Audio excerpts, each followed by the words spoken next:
Jo subscric el que diu la Dubí i voldria afegir que a mi em va cridar l'atenció molt al principi, no sé si m'ho va dir la Taís, que jo li vaig comentar, diu, bueno, jo mira, tinc ganes de fer això per ajudar una mica doncs, a prevenir l'Alzheimer, perquè jo ho he patit a la família, i la Taís diu, però tot aquest programa el fem també perquè sigueu feliços, perquè us ho trobeu bé. Clar, vaig trobar-ho doncs, molt interessant.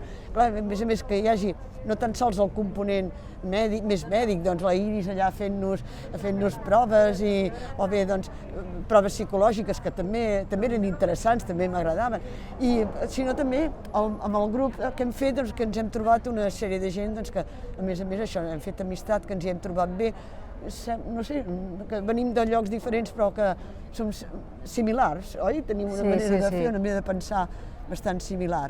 I això doncs trobo ha estat molt interessant, a part que mai m'hagués imaginat que això que m'ho pogués passar bé, però que a més doncs toquéssim tantes tecles, perquè quan et diuen voluntari per un programa per prevenció de l'Alzheimer, doncs et penses doncs això, que són testos psicològics intensius, que són proves mèdiques, jo que sé, ressonants, però a més de tot això, doncs, esclar, m'he trobat amb una cosa absolutament diferent i la veritat és que hem passat un bon any. Llàstima de la Covid. Jo afegiria que els professionals que hem tingut, bueno, les professionals, perquè la majoria són dones, de fet totes, han sigut extraordinàries a nivell de tracte,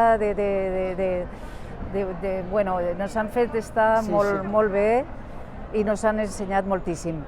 Sí, un equip humà que fantàstic. Felicitem.